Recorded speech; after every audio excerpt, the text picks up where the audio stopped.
দুনিয়ার জমিনে যখন আসছো, চিকিৎসা বিজ্ঞান বলে কোন মানুষের ব্যথা যদি 40 ইউনিট হয়, ওই মানুষ আর বাঁচতে পারে না। 40 ইউনিট ব্যথার মানুষ যেখানে মারা যায়।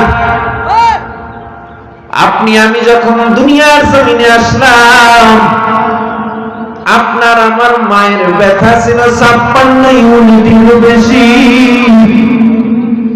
40 ইউনিট ব্যথায় মানুষ যেখানে মারা যায়, 56 ইউনিট ব্যথা সহ্য করে মা আপনারে আমারে ভূমিষ্ঠ করল। চিকিৎসা বিজ্ঞান 700 বছর পর্যন্ত রিসার্চ করে দেখলো, এই মা 56 ইউনিট ব্যথায় কেমনে বেঁচে আছে এখনো পর্যন্ত তারা জানে না, কোন শক্তিতে বেঁচে আছে। দুনিয়ার জমিনে আসার পর আমার আল্লাহ ডাক দিয়ে কয়, ও গোলাম,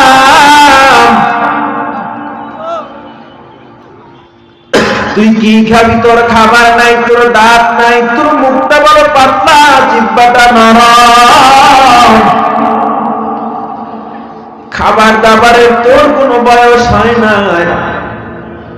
তোর জন্য বেশি ঘন খাবার বানাইলে তোর পেট খারাপ হয়ে যাবে, বেশি পাতলা খাবার বানাইলে তোর পেটটা খারাপ হয়ে যাবে। বেশি ঠান্ডা না, বেশি গরম না, আমি আল্লাহ তোর জন্য মায়ের বুকে খাবার বানায় দিলাম। গোটা পৃথিবীর সব বিজ্ঞানের একমত, মায়ের দুধের বিকল্প কোনো খাবার সন্তানের জন্য নাই।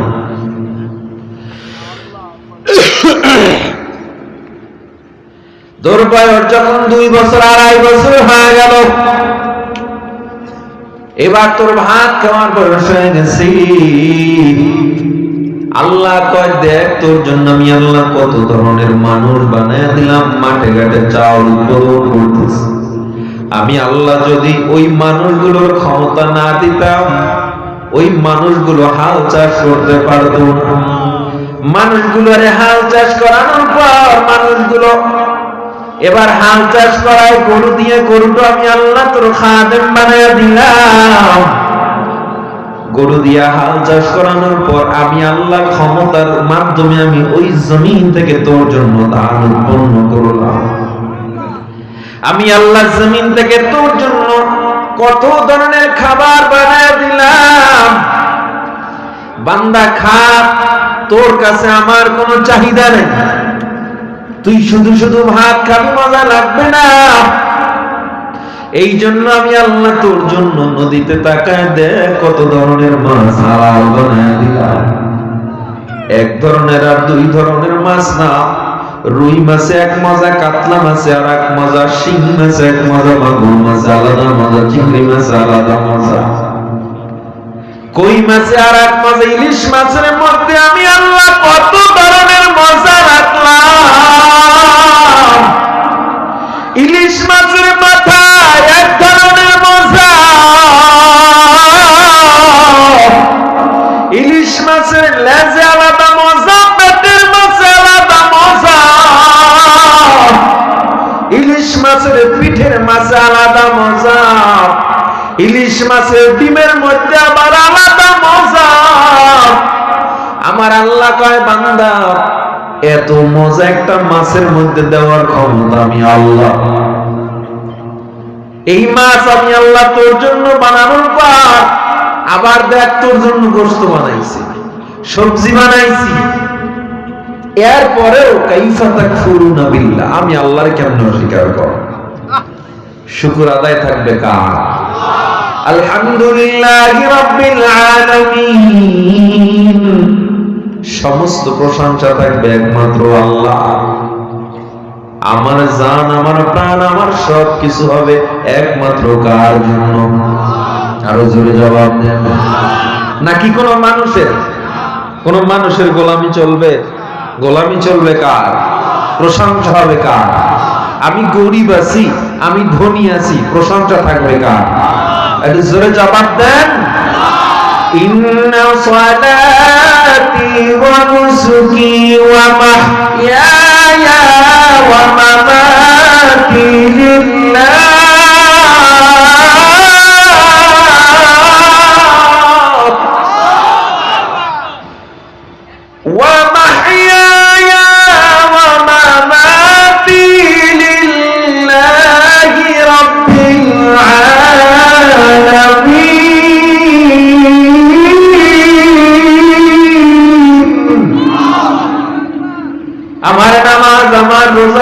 কুরবানি, হজ, যাকাত, ইবাদত, বেঁচে থাকা, মরে যাওয়া সব হবে একমাত্র কার জন্য?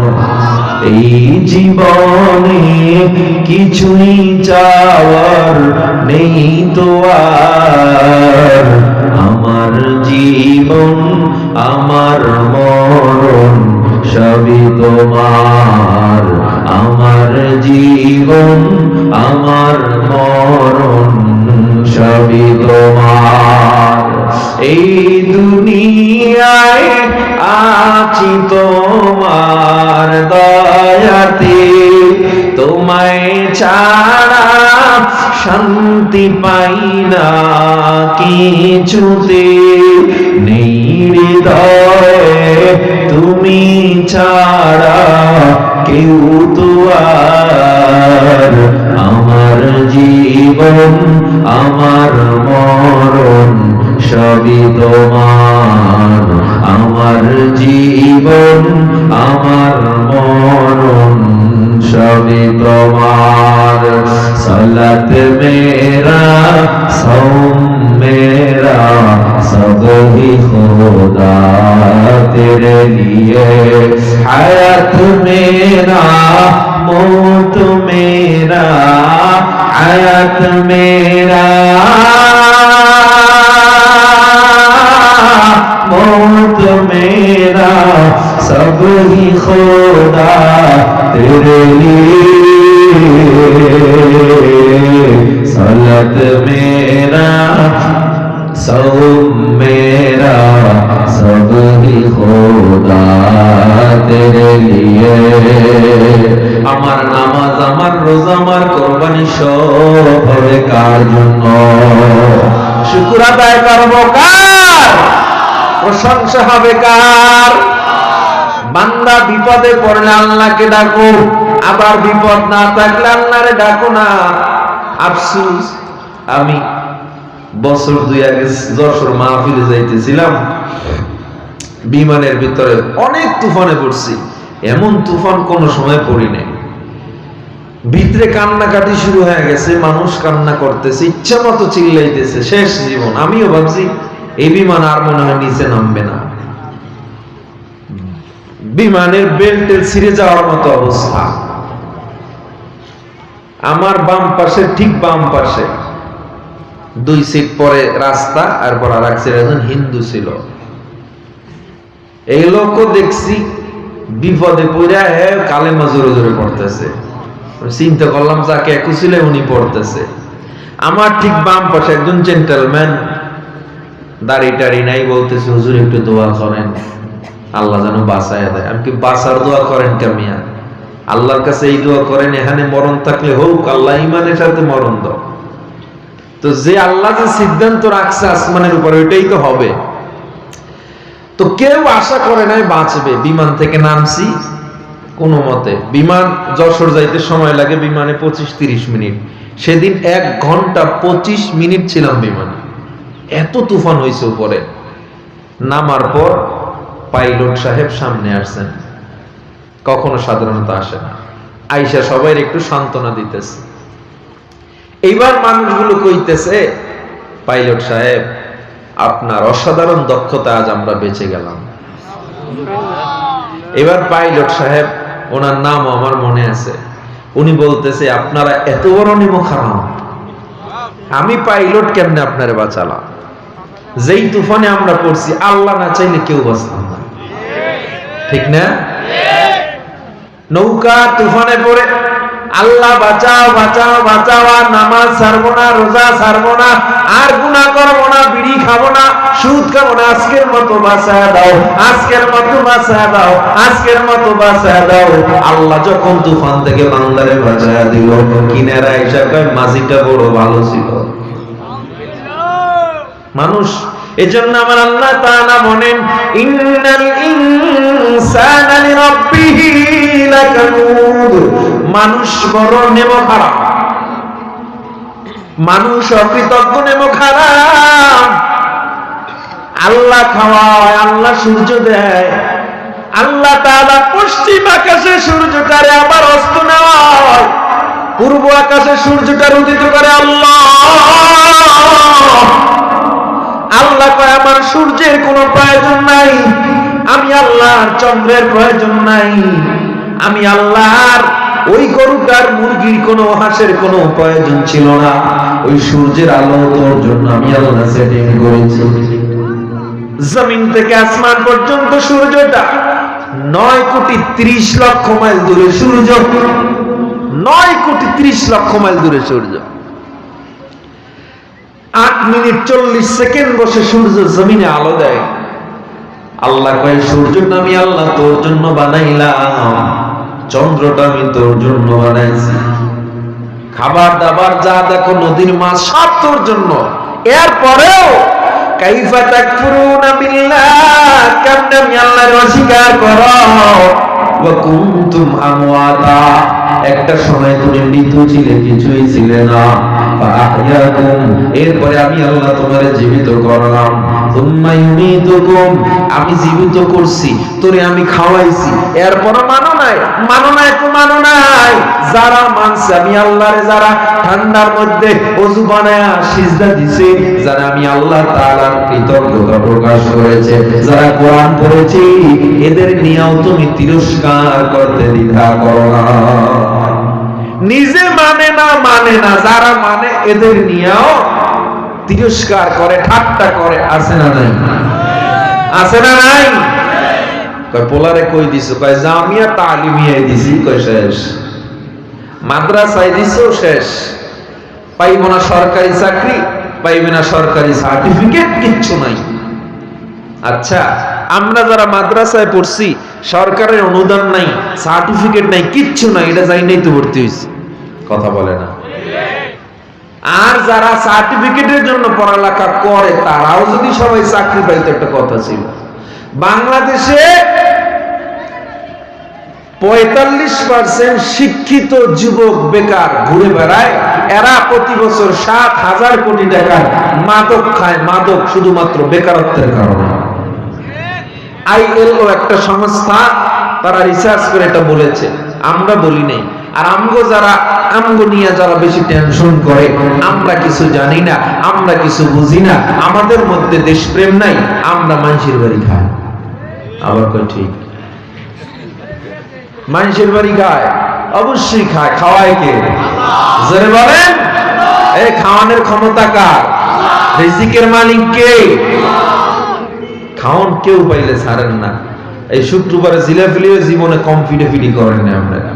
দোষ পড়ছে হুজুরগো, হুজুররা খায় না, বরং আল্লাহ খাওয়ায়। আল্লাহ বলছে মান আমিনা সলিহা, যারা নেক আমল করবে, রিজকুন কারীম, আল্লাহ সবাইকে উত্তম রিজিক দিবে। ঠিক কিনা জোরে বলেন। আমরা দেশের জন্য বোঝা না, আমরা দেশের জন্য প্রোডাক্টিভ। আমরা যদি এই দেশে দুর্নীতি করতাম, এই দেশের প্রত্যেকটা সেক্টরে হুজুরদের নাম থাকতো, আলহামদুলিল্লাহ। বাংলার কোন সেক্টরে কোন খুনের, কোন ধর্ষণের মামলায়, কোন জায়গায় ওলামায়ে আহলে হকদের নাম নয়। ঠিক কিনা জোরে বলেন। নারায়ণগঞ্জের 7 মার্ডার, হুজুরদের নাম পাইলেন না। গুপিবাগ হত্যাকাণ্ড, হুজুরদের নাম পাওয়া গেল না। এই বাংলার জমিনে এত বোমাবাজি হইল, এত কিছু হইল, কই আমরা ওলামায়ে কেরামরা তো একটা লিস্টেও ছিলাম না। এমন কি এই বাংলার জমিনে রাস্তার টাকা টেন্ডারবাজি করা, ব্রিজের টাকা টেন্ডারবাজি করে দেশের টাকা বিদেশে পাচার করা ওলামায়ে কেরামদের দ্বারা হয় না।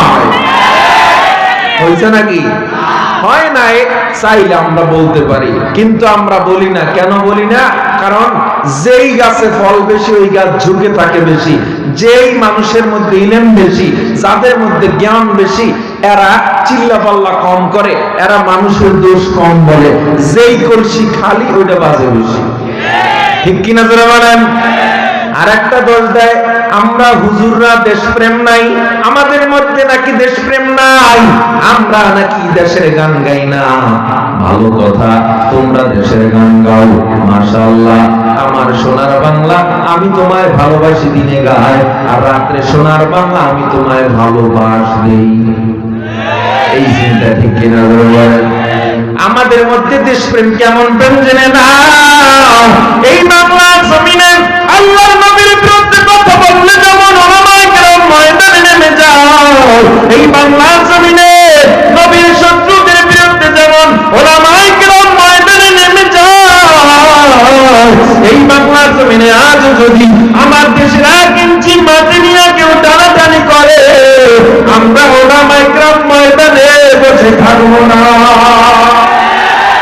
কিনা জোরে বলেন? আমরা ঘরে বসে থাকবো না। এই জন্য আমরা এতটুকু বুঝায় দিতে চাই, আমার মধ্যেও দেশপ্রেম আছে, আপনার মধ্যেও দেশপ্রেম আছে, তবে মুখে বলা আর কাজে পরিণত করা এক জিনিস না, ঠিক কিনা? ইঞ্চি ইঞ্চি মাটি সোনার চাইতে খাঁটি নগদ রক্ত দিয়ে কেনা, শত্রু বাহানাদার একটি কোনাও তার কেড়ে নিতে কেউ পারবে না। রঙের তুলিতে আঁকা সবুজের ছায়া ঢাকা সজুলা শুক্লা পরিপাটি, লক্ষ শহীদ গাজী রেখেছে জীবন বাজি, করেছে স্বাধীন এই মাটি। বাংলাদেশ আমার বাংলাদেশ, তোমার বাংলাদেশ সবার প্রাণ, ধন্য ধন্য সবার চাইতে দামি বাংলা মাটির সন্তান। বাংলাদেশ আমার বাংলাদেশ, তোমার বাংলাদেশ খোদার দান, সোনার জন্মভূমি তোমার জন্য আমি জীবন দিয়েছি কোরবান। চারিদিকে দুশ্মন, ভেঙো না মন, সাহস জমিয়ে রাখো বুকে, ঈমান জিন্দা করে জিহাদের হুঙ্কারে পরাজিত করো শত্রুকে। চারিদিকে গাদ্দার বিন্দেশি তাবেদার, সজাগ দৃষ্টি রাখো সবে, সকল মির্জাফর বিদেশি গোলাম চোর রুখতে তাদের আজ হবে। বাংলাদেশ আমার বাংলাদেশ, তোমার বাংলাদেশ অম্লান, বুকে রক্ত ঢেলে রেখেছি সবাই মিলে মাতৃভাষার সম্মান, ঠিক কিনা? অনেক দামের দেশ, রক্ত ঘামের দেশ, মায়ার বাঁধন বড় বেশি, হিন্দু মুসলমান বৌদ্ধ বা খ্রিস্টান সকলেই তো বাংলাদেশি। কেন তবে সংঘাত, কেন কিসের বিবাদ, ভাই ভাই হাত রাখো হাত হাতে, সমরে পক্ষপাতী হয়েছি শ্রেষ্ঠ জাতি, নজির দেখাও দুনিয়াতে। বাংলাদেশ আমার বাংলাদেশ, তোমার বাংলাদেশ অম্লান, বুকে রক্ত ঢেলে রেখেছি সবাই মিলে মাতৃভাষার সম্মান। বাংলাদেশ আমার বাংলাদেশ, তোমার বাংলাদেশ খোদার দান, সোনার জন্মভূমি তোমার জন্য আমি জীবন দিয়েছি কোরবান, ঠিক কিনা?